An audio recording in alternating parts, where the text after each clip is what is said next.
go from launching a product in 2008 with no subscribers to today in 2019 with over 40 million.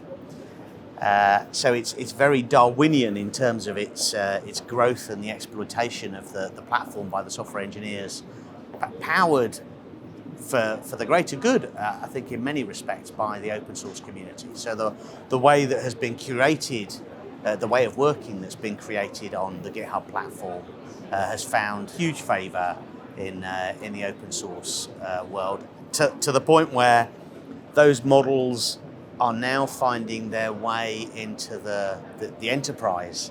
We've crossed the chasm, if you like, with regards to software engineering.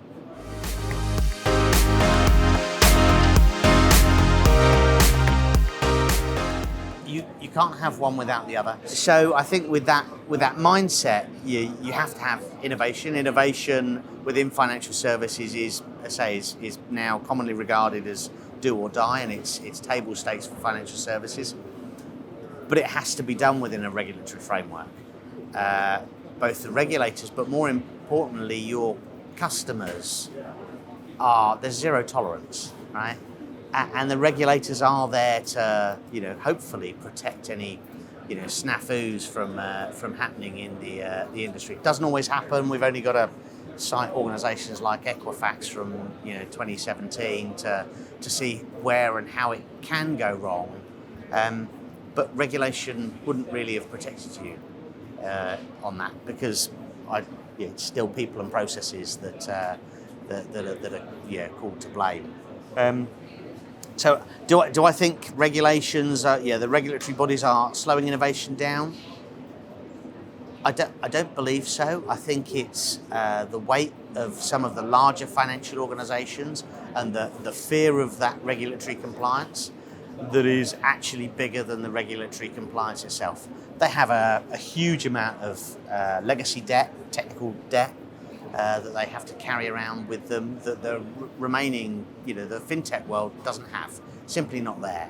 So they don't have to worry about, 40-year-old legacy mainframe systems. They're able to innovate much more quickly to within, more or less the reading of the regulators. So I think it's a symbiosis. It's a balance. Though. It's got to be a balance.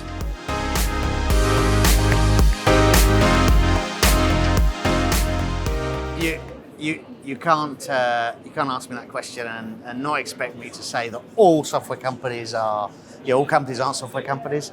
I think that the only companies that I can think of that aren't software companies are my window cleaner, which is him and his wife and his father. They're not a software company because we do everything over the phone. Outside of that, I think everybody is emerging to become reliant upon software. Mark Andreessen coined the expression back in 2005. I think it was software's eating the world. And I think that was a fairly bold statement back in 2005, but certainly as we sit here in 2019, you can't move. Pretty much every interaction of your digital world, your world is being impacted by digital, especially with the advent of the iPhone and other phones are available. We're surrounded by this stuff. Is domain expertise? Absolutely. And I think this pertains to the 10 to 20% of the custom IP that you're injecting into your projects. That's where the domain expertise comes.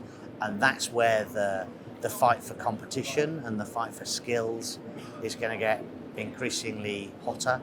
You want the guy that's written the best projects. You want the team of people that he sits in that have shown that market innovation, that have delivered that shareholder value. So absolutely, you need both.